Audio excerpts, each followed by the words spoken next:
Hi, everyone. It's Miss Celeste, and we are on week 3, part 9 here in ECE101. And we are more than halfway through the course. So, congratulations. And thank you, everyone, for being with me here today. Um, Today, we're going to talk about the preschool years.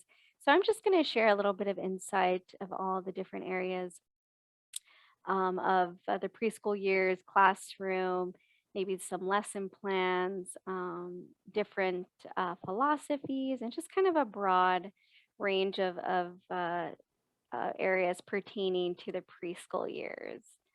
So before we get started, I am just going to do my normal routine, which is to go over your books and resources and just making sure that you are watching the videos and reading the chapters. This week, our discussion thread is going to focus on chapter 8, and we are going to have about 4 questions that you're going to need to answer, and that is due Wednesday. And also, I'll need you to reference something from your reading. And if you need some support with that, just reach out. And then also your 2 replies that are due on Saturday. So just to reiterate that. Another assignment that's due on Saturday would be your journal blog. And this time you're going to create a newsletter. And I do have a sample that I'm going to share. And then if you need some other examples or suggestions, I'm more than happy to meet with you one on one, because some of us have made newsletters many times and some may be a little new to creating them. But as we all know, when we're in the preschool classroom, that is something that we're going to have to create at some point, depending on your school, of course, and who's sometimes the classroom's responsible for it. Sometimes the school as a whole just kind of writes one newsletter. But I still think it's good practice because every school's different. So I just really want you to master the craft and be confident with it, just so you can be able to build newsletters at any time. And then Sunday, we're going to write an essay about the NAEYC standards. And I do have a link there of the specific standards that I do want you to focus on. So please take a look in the Canvas and under week 3 and just really get familiar with what's due this week and spend some time just understanding what's required and expected of you. I will go over some of these assignments in our live session. So you will get a chance to kind of hear more in detail what I'm expecting you to turn in just so you could be successful. And then lastly would be our teaching hours and reflection. And then after our live session, you're more than welcome to do a live session reflection for extra credit. So that is up to you. It is not required, but I do encourage you to do it. All right. So week 3, course objective 9. So our goal here is really for you to be able to demonstrate the understanding of the importance of the preschool years. Some of us may be preschool teachers, some may not be there yet, or some may even teach in a whole nother age group. But it's important that we understand each level because then when you're speaking about your level, they kind of all mesh together, and understanding, getting parents to really understand the whole purpose of why the preschool years are so important.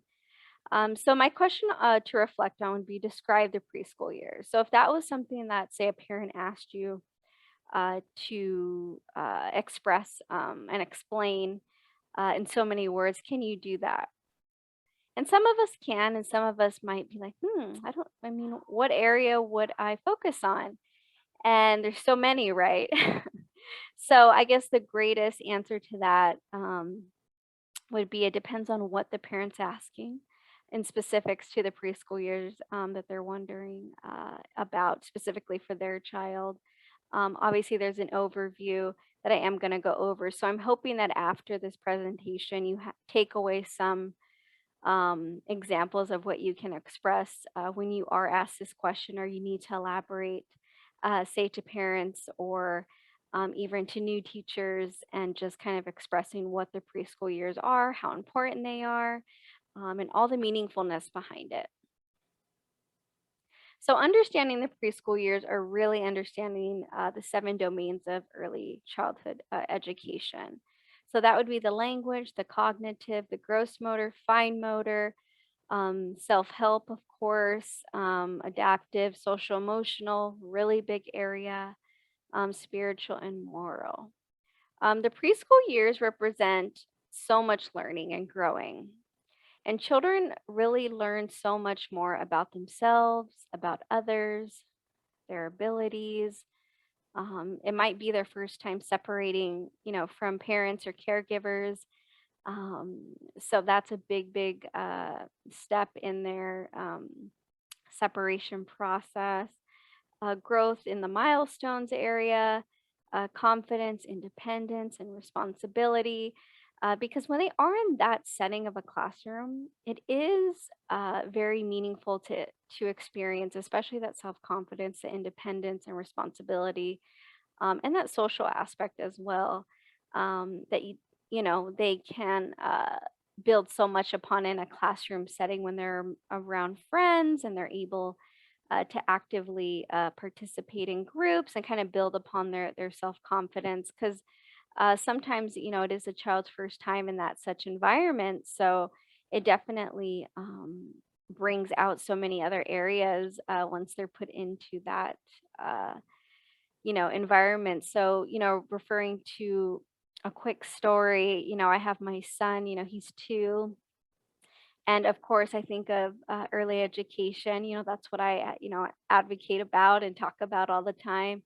And to see him blossom in a classroom setting is just remarkable. And although I've seen it over and over and over and over, just with other children and teaching myself, it's definitely a different perspective. And I definitely um, encourage early education because there's so many things that he comes home with that he did not learn at home, and he definitely learned at school in a positive way. And just again that more language development, because he's communicating with his peers and other adults and not just me or his dad. And there's just so much growing that happens in that setting, and I cannot encourage it enough. I did want to touch just on a Piaget stage of cognitive development because I am a big believer that there are different stages of development, and being sensitive to kind of how the brain grows, and being sensitive to the milestones, and every child is different, and kind of really approaching them at their pace, I feel is very important to be mindful about as an educator. Piaget really believed, from 0 to 2, that the sensor motor development. So explore the world through senses and actions. So that's by looking, hearing, touching, mouthing, grasping something. And then it goes to the 2 to 7 years, the pre operational stage, which represents and refers to objects and events with words and images. So much growth is happening in such a quick, uh, rapid pace. So it's important to capture those moments. Next would be 7 to 11 years, the concrete optional stage. So it's really getting them to reverse their thinking and classifying objects, and just really understanding more, and understanding the process, and why things are happening, and more about concrete events.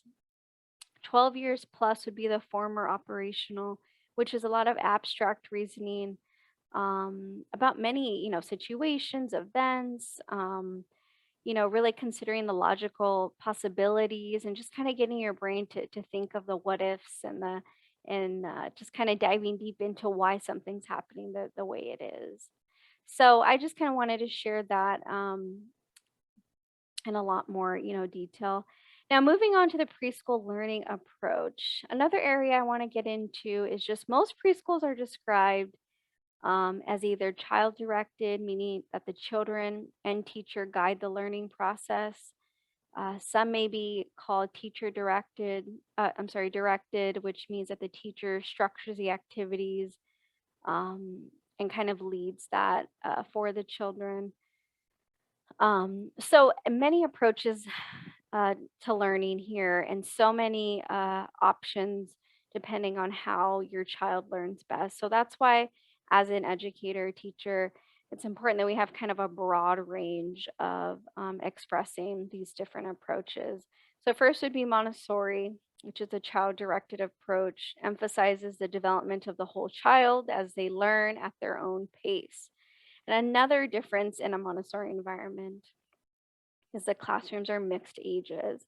And the reason for that is really just getting the other children. It's a lot of mentoring going on. It's a lot of problem solving. It's a lot of community building. It's really just kind of catering to that team mentoring kind of learning environment. You know, Montessori really wants children to be independent, so they set up the classroom to allow that. They set up the classroom by having kind of an open space where they can explore and choose what they want to work on, and it's definitely not teacher directed in that environment. Moving on to STEM, so that STEM represents a science, technology, engineering, and mathematics. So some schools really stress on leading with that approach, which is scientific exploration by applying an inquiry-based approach. Then we move on to high scope. So that's research-based curriculum that uses active participation. So they really help children build language and cognitive skills. So children are a part of the process. Children are um, really active and participating in their learning through many different activities. And then, of course, we have the Reggio, which is child-directed approach that views children as active participants in the learning process. So I definitely feel like a lot of these approaches allow children, to direct in so many ways and participate in their learning process. And so, I really find that best creates this motivation of love for learning, this motivation to want to know more, this motivation to try and just be curious. And I think that's so wonderful. Preschool teacher strategies. So I just wanted to share a little bit about Montessori print shop. So although not all of us teach at a Montessori school, um, all this material is yes for a Montessori school, but you can use it in different ways. So I will share on the specific website. It is here if you'd like to write it down and just to explore it and see what's on there. And what's really awesome is that sometimes they have free downloads, so you're able to get the material for free. Obviously, the only thing you need to do is print it, and it could be in color or black and white. It's really whatever you prefer. But one area that I really find amazing is the piece table, and that's really why I'm sharing this specific cards here with you, because I really find that the piece table is such a space in the classroom where the children come to problem solve. And as many times that we talk about behavior and concerns about, that part of children's learning in the classroom, I found that the peace table really just signifies a more positive approach. It really gets children to use their words, and it really gets children to communicate, what they're feeling, their needs. And I think ultimately that's what we're asking them to do.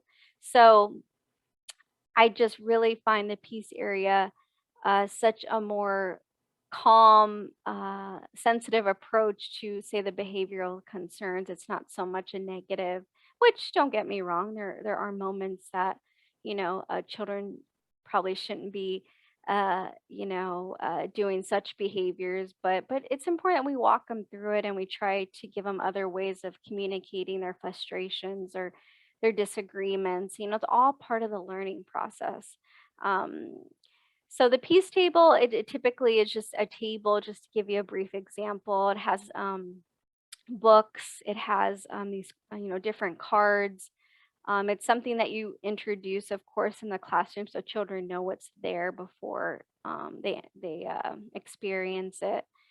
And it's a cozy area. So sometimes, I would have pillows or, like I said, chairs or um, just kind of a warm, even some music uh, with headphones so they can just kind of have some calm music.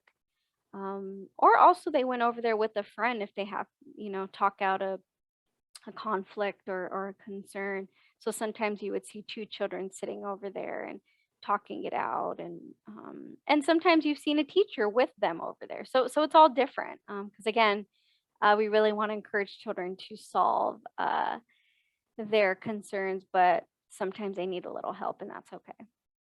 Another just kind of reminders for the classroom that we have to just remember less sensory stimulation is always usually best. So that means, air fresheners, really bright lights, background music, um, things like that that are a bit distracting. I do, though, like classical music or something calming in the background at times that I would play just to kind of have in the background, but not all the time. And every classroom differs. Also remember to have frequent physical brain breaks, not having children sit for long periods of time, just taking breaks in between lessons and presentations and circle time. We have to remember how old they are, so just being mindful of that. Understand that their behavior is situational, so not behavioral.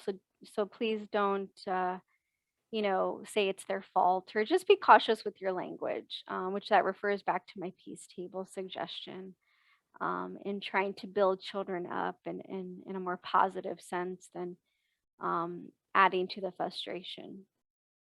Um, and then also just having a quiet area, again, referring to my peace area suggestion, because we want to encourage breaks. We want to encourage moments of rest if the child needs it, and that's all okay.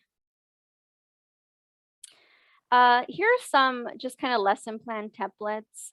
We are going to have you create a lesson plan next week. So I just kind of wanted to give you some examples now, which I do have another example that you are going to follow. But as you can tell, like every lesson plan can differ depending on the classroom, obviously the age and the school requirements. But just to kind of get familiar with being mindful of some core areas, such as, for the toddler lesson plan, we really want to focus on the developmental aspects of children. And also just really making sure that you have like learning outcomes, you have, you specify standards and the importance of being prepared. So always having your materials really important before you start a lesson. And another important part is who's going to lead what. So really specify with your co-teachers or assistant teachers on what their role is, because I really feel in a lesson, once that's clarified, the lesson becomes just very smooth and everyone's helping and being included. And then, as I mentioned, here are some newsletter suggestion outlines. Again, every school is different in terms of what their expectation is with newsletters.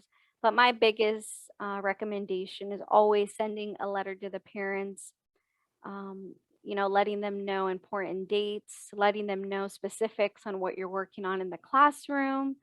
They really love to hear about that part because sometimes, as a school director, I didn't always see the parents. So this was my opportunity to express to them what we're learning, and if I can put everything on one page, what would I put? And that was my number one question to myself. And so I always tried to make it very inviting with pictures and just sharing as much as I can, just so they felt that they were a part of the environment, even though sometimes uh, they I didn't see them every day, but they also knew that I was a phone call away. So newsletters, I think are a very big part of the communication aspect, and I really encourage you to spend some time um, looking at different ones that kind of fit your need. But that is something that we're going to create this week in your journals. So you are going to need to create a newsletter idea and use Canva to create that. And again, I'll specify a little bit more what the requirements at our live session. And lastly, I just want to say thank you so much for your time tonight. It's been really fun learning with you. Again, we made it to week 3, so congratulations. Our next stop is going to be part 10 of week 3. And I'm going to encourage you to look ahead. Down here, I have a reminder of our final assignment. So I do want you just to glance at that. I don't want you to get overwhelmed, but I do want you to know that we are actually working on the manual now. So some of the work is going to be included in this manual. So just be mindful that every area that you see listed in the manual, some of it you would have done already, and some of it will be new. So I just want you to take some time to take a look at that this week and prepare for next week. Okay. All right. Well, have a great day, and I hope everyone thought this was really helpful. And if you have any questions, just reach out, and I will see you in part 10. Thank you so much. Bye bye.